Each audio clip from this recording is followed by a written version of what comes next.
Bismillahirrahmanirrahim.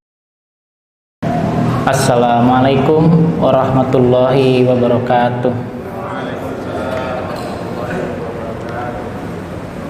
Innal hamdalillah nahmaduhu wa nasta'inuhu wa nastaghfiruh wa na'udzu billahi min syururi anfusina wa min sayyiati a'malina may yahdihillahu fala mudhillalah wa may yudlil fala hadiyalah.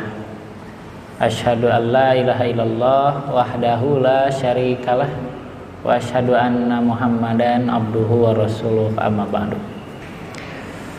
Para sahabat-sahabat fillah yang sama-sama hadir pada kesempatan ini, semoga Allah senantiasa membimbing kita dengan hidayahnya sehingga menjadi hamba-hamba yang istiqomah untuk selalu ada dalam kebaikan dan hatinya dibukakan untuk terang benderang, bisa mudah untuk membedakan antara hak dan batil.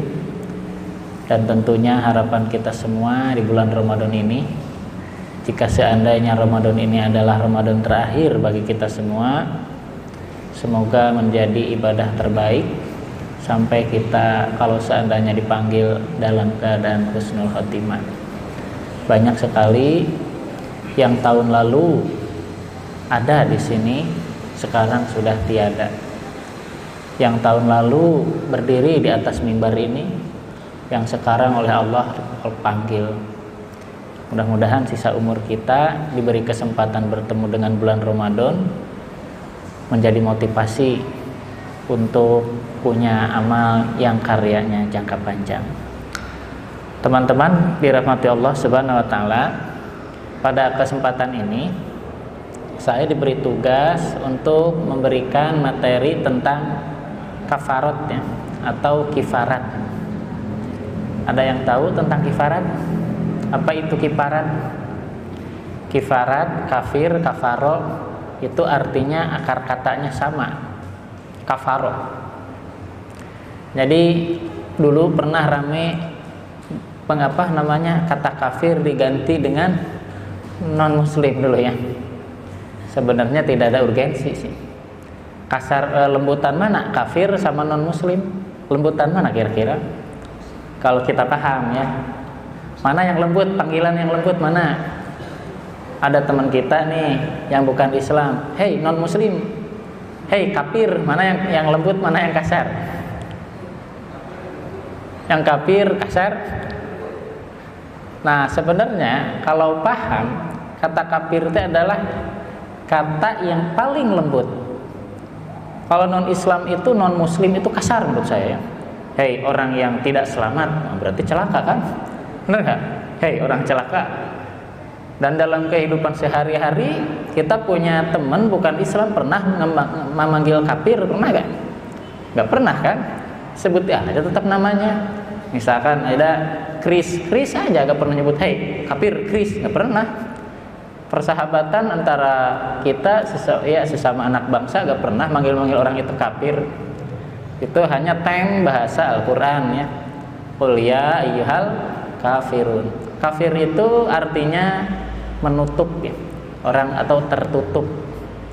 Jadi ketika Allah datangkan hidayah, hidayah itu adalah penerang dunia ini. Jadi orang-orang itu sangat beruntung, may yahdillah fahwal muhtadi wa may yudlil fala hadiyalah. Jadi termasuk orang-orang yang beruntung ketika Allah kasih dia hidayah. Dan permohonan kita pun setiap sholat minta apa? Ihdinas siratal mustaqim. Ya Allah kasih kami hidayah. Hidayah yang mana? Ada dua. Ada hidayah dilalah berupa Al-Quran, Sunnah. Itu hidayah dilalah, dalil-dalil petunjuk pedoman hidup. Yang kita minta bukan itu. Kalau itu mah tinggal kita baca kan ada, tinggal kita mau belajar insya Allah. Barusan juga kajian tentang Al-Quran, hadis-hadisnya banyak banget, tinggal maunya, bener gak? Yang kita minta setiap sholat adalah hidayah taufik. Apa itu hidayah taufik? Hidayah yang menggerakkan hati dan anggota tubuh untuk melakukan apa yang dimaunya Allah. Jadi itu hidayah taufik. Kalau hidayah dilalah mah semua juga tahu. Al-Quran pasti benar ya, tahu, kecuali kafir lah ya yang benci. Puasa tahu semuanya wajib, tapi apakah semua yang tahu puasa wajib melakukan puasa? Kan enggak. Sholat berjamaah itu tahu bagus. Banyak mana yang di rumah sama yang berjamaah? Banyak yang di rumah. Nah maka ketika kita minta hidayah, ada beberapa ciri. Satu cirinya ya, Allah mudahkan hati kita untuk melaksanakan ajaran Islam. May yashrah sadrahu lil Islam, may yahdillah yashrah sadrahu lil Islam. Orang yang diberi hidayah, Allah lapangkan hatinya, diberi kemudahan. Diberi kemudahan itu bukan berarti mudah, karena sholatnya sebenarnya dilakukan enteng-enteng aja kan, capek mencangkul di sawah kan. Tetapi kenapa banyak orang yang tidak sholat? Kenapa? Kalau kita mah sholatnya ringan-ringan aja. Nah itu teh diberi kemudahan sama Allah, ciri diberi hidayah. Kalau diri udah mulai males-malesan, nah hidayahnya udah mulai dicabut tuh sama Allah. Semakin kita dekat dengan dosa, di titik hitam, nah nanti teh makin males. Efek kita sering melakukan dosa teh jadi males kepada perintah agama. Yang kedua, Allah berikan rasa nyaman melaksanakannya dalam surat Al-Anfal ya. Nah, teman-teman hari ini tarawih di Aliyah di sini. Kalau nyaman, adem, ciri dapat hidayah. Tapi kalau gak betah, imam teh lama banget, ini teh kapan berhentinya? Baca An-Naba, ini An-Naba panjang banget, sok An-Naba. Wah, aku kulutus dalam hati saya, siapa sih itu yang jadi imamnya? Wah, Pak Iik. Nanti awas ya, jadwal lagi, aku balik lagi. Nah, itu berarti gak nyaman. Tapi orang diberi hidayah, nyaman gitu ya. Dalam ketaatan teh nyaman, indah. Dalam kajian Al-Quran kayak tadi, ini adem, hati teh tentrem. Di kajian seperti ini tentrem, itu dapat hidayah. Yang ketiga, Allah berikan istiqomah. Dalam surat Fusilat ada, dalam surat Al-Ahqaf ada. Ketika diberikan istiqomah dalam ketaatan, hatinya anti galau. Tidak akan pernah galau, tidak akan pernah sedih, tidak akan banyak takut. Karena apa? Dia merasa Allah bersama dirinya. Dan yang keempat, dia akan senang diberi kritikan. Sekarang ini banyak orang yang anti kritik ya. Udah jelas dia teh salah, dikasih tahu teh ngeyel. Bukan hanya ngeyel, malah diancam yang kritiknya. Nah itu serem. Ciri dia teh ditutup tuh hidayahnya dari Allah. Ini ada dalam surat Az-Zumar ya. Alladzina yastami'unal qaula fayattabi'una ahsanah. Orang diberikan ulaika hadahumullah.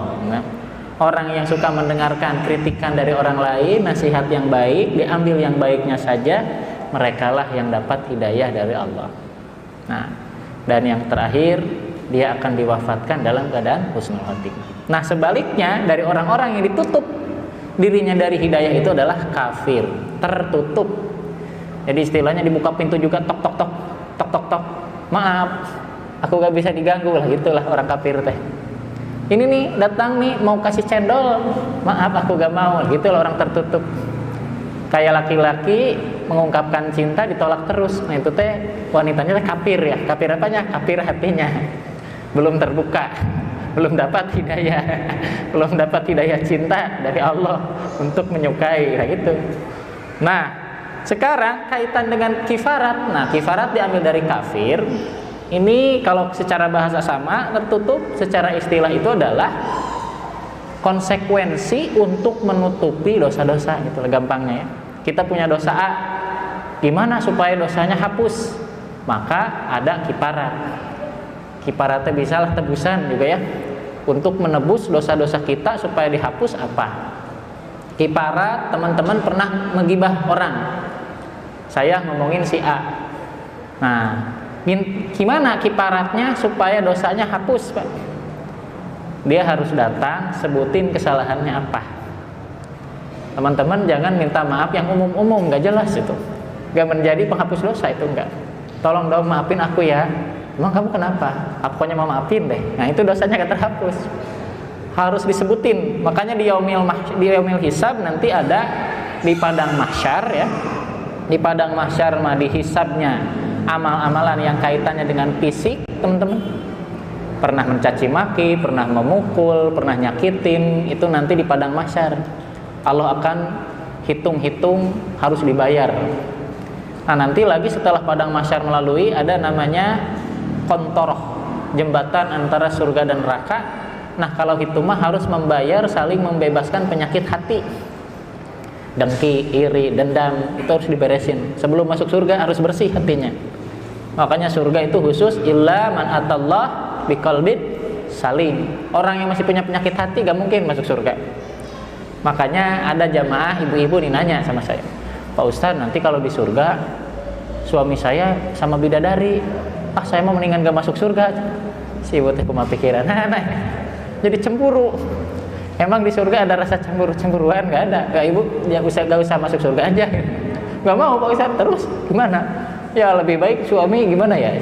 Gak mau masuk surga, gak mau dipoligami ya, saking bencinya sama poligami coba itu ibu ya, sampai gak mau masuk surga. Pertanyaan saya, kira-kira teman-teman poligami ajaran Islam bukan? Nah ini nih, awas ya, salah paham. Poligami ajaran Islam bukan. Bagi laki-laki mah suka jadi dalil nih.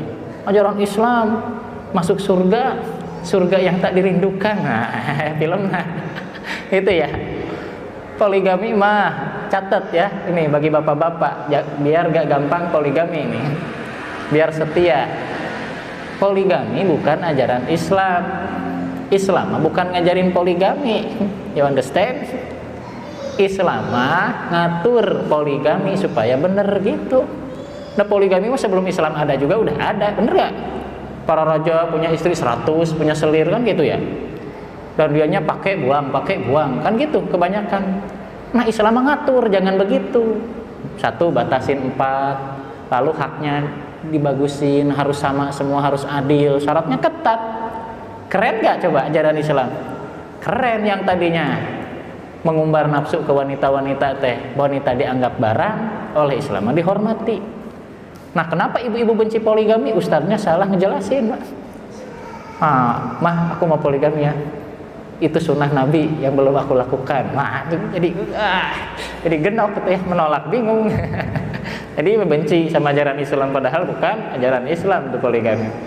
Nah, kiparat ini ada macam-macam di dalam Al-Quran ya teman-teman. Ya, saya tulis yang di Al-Quran ada 6 macam kiparat. Kiparat apa aja?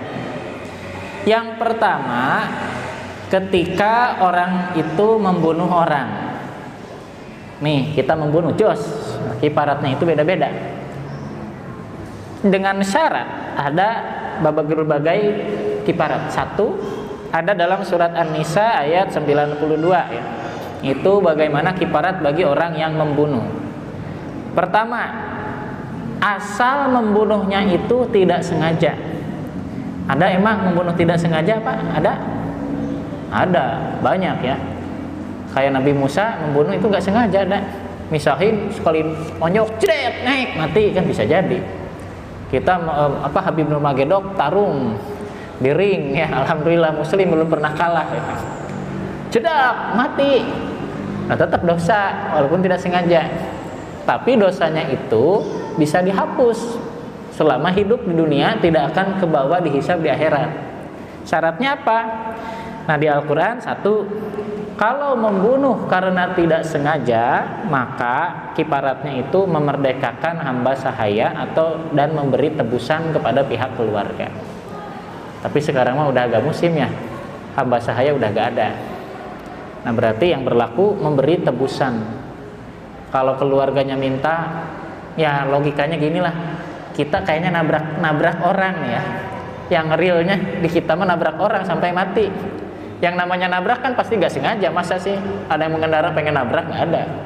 Nabrak, ada yang lewat ujung jedek. Nah, itu harus tanggung jawab yang nabraknya. Ngapain? Ya ke keluarganya sowan, coba minta diikhlaskan supaya dosanya dihapus. Keluarganya minta tebusan, ganti bekas ngurus dia sampai gede. Nah harus, Pak. Tapi ada yang keluarganya baik, ya udah, namanya juga musibah. Saya yakin Bapak datang ke sini juga adalah orang baik, saya ikhlas, nggak apa-apa, saya anggap ini musibah dari Allah. Nah, udah hapus itu dosanya, beres. Ya. Nah makanya jangan kabur. Kalau tabrak lari akan dihantui terus menerus, ya, dihantui batinnya terus. Kedua, sampai akhirat pun dosanya tidak diampuni. Nah kemudian yang dibunuhnya itu siapa? Musuh ya, yang kita benci. Nah ada musuh kita bunuh, padahal dia itu beriman. Orang beriman tapi jadi musuh, ada gak Pak? Ya adalah ya, yang namanya pertengkaran kan punya musuh kadang-kadang ya, yang gak bisa manajemen hati ada. Ada sampai niatnya membunuhnya. Taruhlah misalkan orang yang kita benci teh zina sama istri. Gemes gak? Coba gemes gak? Tuh di Johar kan pernah terjadi, dibunuh itu di tengah jalan itu kan, di setopan ya, tahun berapa ya? Tahun 2013-an. Cos. Karena apa? Si cowok itu teh selingkuh dengan istrinya. Nah itu kan kalap. Nah dia membunuh cos. Nah gimana? Bisa gak dosanya dihapus? Bisa. Jadi ini apa istilahnya, tobat membunuh teh bukan hanya dengan tobat saja, enggak. Tobatnya berat. Nah diantaranya adalah dia harus memerdekakan hamba sahaya. Nah kalau gak ada berarti gantinya wallahu alam. Saya gak tahu nih. Sekarang sudah tidak ada hamba sahayanya, tapi syaratnya itu, nah caranya gimana? Nah kayaknya ini konsekuensinya. Kalau tidak dapat, maka saum 2 bulan berturut-turut. Nah ini konsekuensinya. Kalau gak ada hamba sahaya yang dimerdekakan, sekarang udah gak musim, harus puasa 2 bulan berturut-turut. Kalau di penjara hapus gak dosanya? Enggak. Di penjara mah dapat hukuman, iya, dosanya gak diampuni, rugi ya. Nah itu. Nah terus kalau misalkan membunuh orang kafir, tapi orang kafirnya itu ada dalam perjanjian damai, kita membunuh dia. Nah ini lebih berat, malah lebih berat daripada membunuh mukmin yang tadi, yang musuh ya. Kiparatnya apa? Harus memerdekakan hamba sahaya, iya. Harus memberi makan fidyah, harus memberikan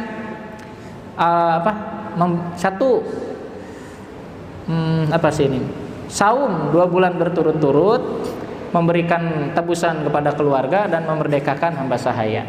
Tapi tetap semuanya totalnya kalau tidak mampu, Allah berikan keringanan, saum 2 bulan berturut-turut. Bagaimana kalau membunuhnya sengaja? Kasus seperti kemarin dengan sadis, des. Menurut saya dia hidupnya gak akan tenang selamanya ya. Sampai hari ini pasti dihantui perasaannya. Bisa gak dengan kiparat? Enggak. Kalau belum bertobat dengan benar, menyesal, keluarganya belum diikhlaskan, nah ini balasannya apa? Wa may yaqtul mu'minan muta'ammidan fajazauhu jahannam kholidan fiha. Orang yang membunuh orang beriman dengan sengaja, balasannya jahanam, kekal di dalamnya. Walaupun dia Islam, kekal di dalamnya. Serem. Wa ghadiballahu alaihi, Allah marah sama dia. Wa la'anahu, melaknat dia. Wa addalahu, dan Allah janjikan azaban azima, siksa yang dahsyat. Lagi ngebunuhnya mah enak ya Pak ya. Der. Enak. Tapi penyesalannya, nauzubillah, amit-amit. Di dunia aja dia udah gak tenang hidup, apalagi nanti ke bawah mati. Nauzubillah. Itu kifarat kaitan dengan membunuh. Yang kedua, kifarat tentang melanggar sumpah. Nah teman-teman, wahfadhu aimanakum, kata Allah, jangan gampang mengucapkan sumpah. Dikit-dikit demi Allah, I love you so much, demi Allah, tidak ada wanita yang paling aku cintai selain kamu. Itu gombal. Gak usah kita mengungkapin gombal-gombalan gitu, gak usah Pak. Bohong itu semuanya.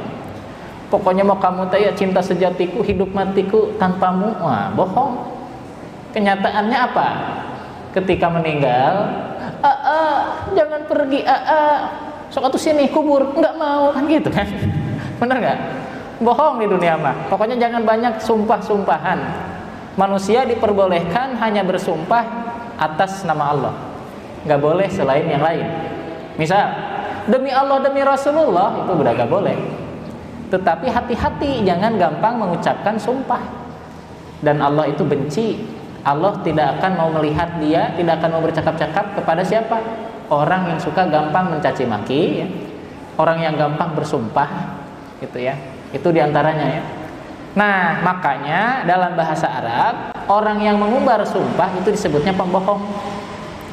Kita baru kenal nih, tiba-tiba demi Allah, nah itu teh ciri dia teh pembohong. Orang jujur mah gak usah pakai demi Allahan ya, kecuali digunakan pas darurat di persidangan. Di persidangan kan disumpah, jadi saksi ini disumpah. Nah kemarin ada serem ya, ada saksi bohong ya, serem tuh. Saksi bersumpah bohong, ngeri. Sama ulama lagi, takut saya itu dihujat habis-habisan. Demi Allah saya bersumpah, saya menjadi misalkan pejabat negara Republik Kesatuan Republik Indonesia akan menjalankan. Itu sumpahnya tuh menggetarkan langit dan bumi. Kalau dia ingkar, berat itu ya.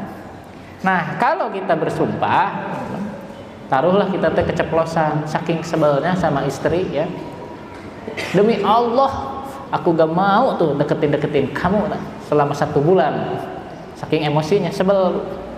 Tiba-tiba baru 2 minggu gak kuat ya, jauh dari istri, ngeng deket, maafin ya kemarin mah lagi hilang. Itu gak cukup minta maaf, gak cukup, itu harus ada kifaratnya. Apa kifaratnya? Fakafaratu dalam An-Nisa ayat 89. Fakafaratuhu it'amu asyarati masakin, memberi makan 10 orang-orang miskin. Kalau kita misalkan sesuai dengan yang diberikan pada sekeluarga. Sekeluarga punya resiko dapur misalkan 1 harinya 100.000. Berarti memberi 10 fakir miskin itu 1 juta. Itu kifaratnya ya. Kalau tidak mampu, maka saum 3 hari berturut-turut. Saum 3 hari. Makanya kata Allah, jangan gampang bersumpah. Jaga sumpah-sumpah kalian. Yang ketiga, membunuh binatang buruan pada waktu ihram, ketika umroh ataupun haji. Nah kebanyakan di Mekah kebetulan ya banyak ya, ada japati ya, lagi umroh tuh merpati teh nyemperin, ini gampang banget ditangkapnya teh. Kita tangkap mati. Ada kambing, ada binatang buruan apa, kita bunuh. Nah itu ada kifaratnya. Di dalam surat Al-Maidah diterangkan. 1, memberikan tebusan senilai bara apa binatang yang kita bunuh. Kalau yang kita bunuhnya kambing berarti harus diganti dengan kambing yang sama. Nah yang kedua, kalau gak mampu, puasa 10 hari berturut-turut. Berat kan Pak ya? Nah itu ya, kalau kita membunuh binatang buruan ketika ihram, itulah kifarat. Yang keempat, kifarat karena zihar. Apa itu zihar? Ada dalam surat Al-Mujadilah. Zihar itu menyamakan istri dengan ibu. Kalau istilah bahasa Arab itu gini, anti kazohri ummi, kau seperti punggung ibuku. Maksudnya apa? Menyamakan istri dengan ibu berarti haram digauli. Nah itu teh jatuh talak gitu. Haram bergaul sebelum. Nah haram bergaul lagi sebelum dibayar kifaratnya. Di dalam surat Al-Mujadilah ya, ayat 2 sampai 3 itu diterangkan. Apa kifaratnya? 1, memerdekakan hamba sahaya. 2, kalau tidak ada puasa 2 bulan berturut-turut. Ramadan aja sebulan lumayan ya, ini 2 bulan berturut-turut. Kalau gak mampu, memberi makan 60 fakir miskin. 60 fakir miskin baru boleh rujuk kembali kepada istri. Jadi seemosi-emosinya orang yang berumah tangga, hati-hati gampang mengungkapkan kata-kata talak ya. Walaupun itu kayaknya main-main, gak boleh bermain-main dengan kata-kata itu berbahaya. Nah intinya Islam itu sangat menjaga ketat untuk rumah tangga dipertahankan. Makanya setan tingkat tinggi dalam Al-Baqarah ayat 102, setan yang paling sakti adalah apa? Memisahkan ikatan pernikahan. Makanya dalam Islam abghadul halal indallah at-thalaq. Jadi cerai itu halal tapi paling dibenci Allah gitu. Karena kita udah diikat dengan mitsaqon ghalizo. Nah yang kelima, ada karena ilah. Nah ini mirip kayak tadilah, kayak zihar lagi. Kayak ilah mirip, jadi aku bersumpah tidak akan. Oke, udah habis ya waktunya ya. Waktunya karena udah habis. Yang satunya lagi teman-teman nyari sendiri ya. Oke, yang satu lainnya itu khusus yang di kajian Al-Quran. Mudah-mudahan bermanfaat. Semoga kita bisa terjaga dari dosa-dosa yang membuat kita harus ada kifarat. Lebih baik menjaga ketimbang sudah terjadi. Terima kasih atas perhatiannya. Wassalamualaikum warahmatullahi wabarakatuh.